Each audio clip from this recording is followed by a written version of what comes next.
and welcome to the Cheltenham Countdown YouTube channel for my day 2 preview ahead of the Cheltenham Festival this year.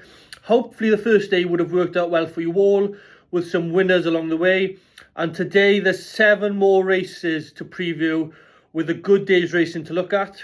There's 4 more grade 1s to discuss, as well as some very competitive handicaps and the cross country as well. So let's get started. Day 2 starts with the 2 mile 5 furlong newly named Gallagher Novices hurdle, previously known as the Ballymore, then the Birmingham, which is again run on the old course on the Wednesday.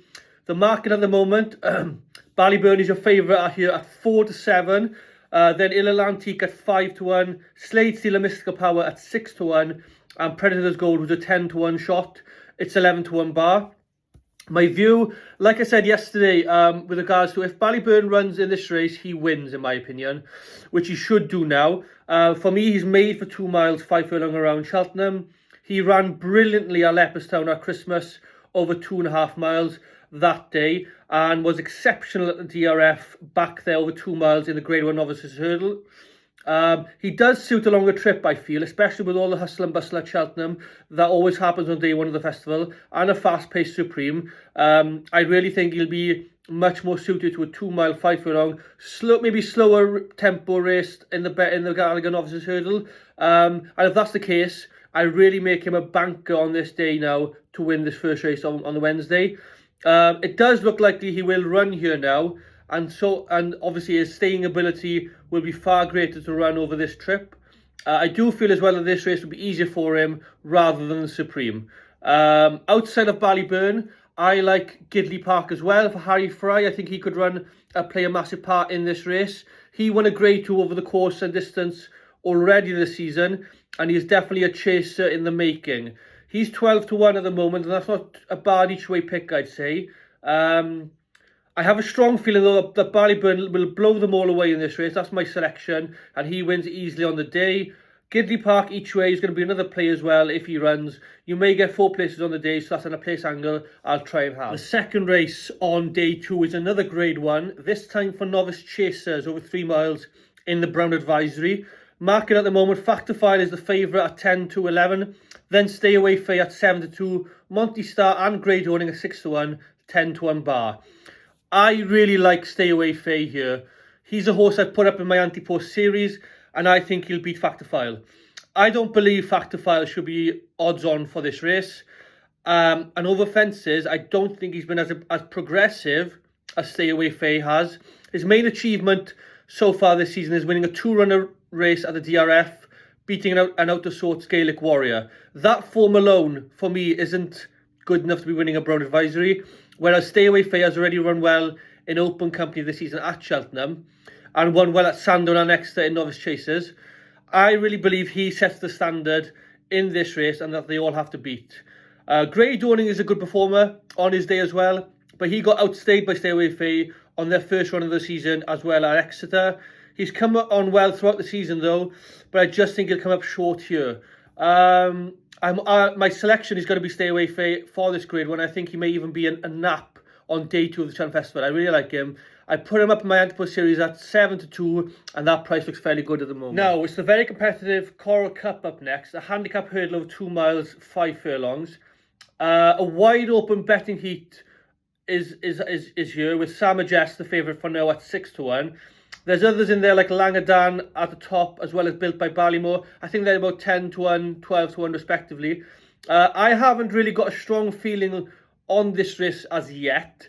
Not sure who I'll be backing on the day.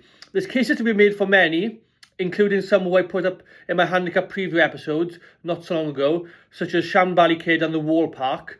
But I may have 2 selections on the day in this race. It is a wide open handicap, like I said, which is great, but not many strong fancies in here just at the moment. So I'll wait and play my cards on the day, I think, in the Coral Cup. The feature race on day 2 is the Queen Mother Champion Chase.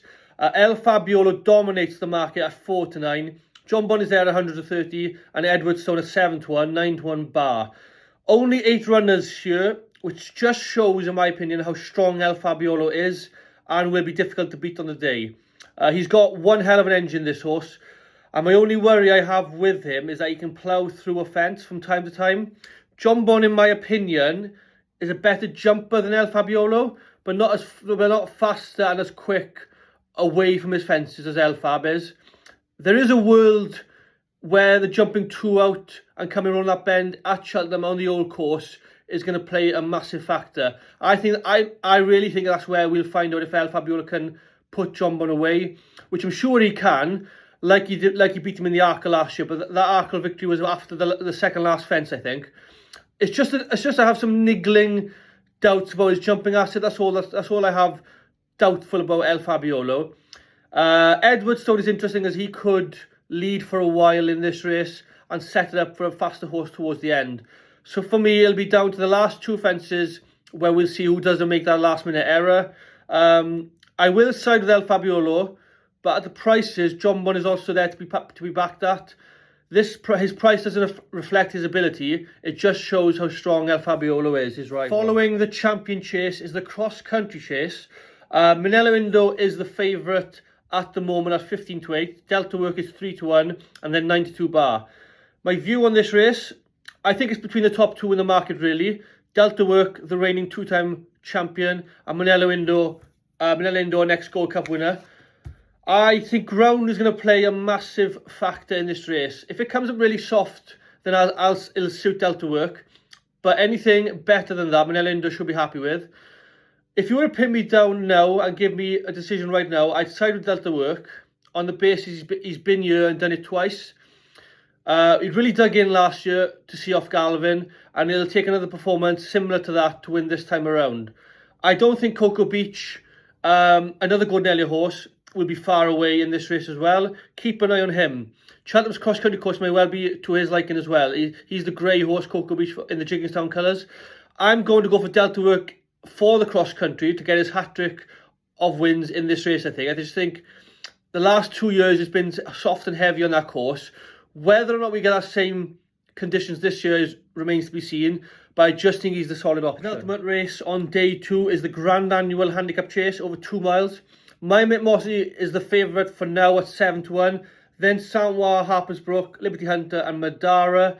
I really like Liberty Hunter in this race. The jockey booking of Harry Cobden now is a bonus, and I backed him before that was announced.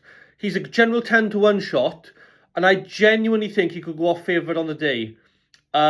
He won well at Cheltenham on New Year's Day over the trip, and with him being Evan Williams, the trainer, his only runner at this year's festival, he's an interesting prospect. You could make a case for Sanwa, who's been competing in graded races for a while. Harper's Brook is also another shot, who's been very well supported at the moment.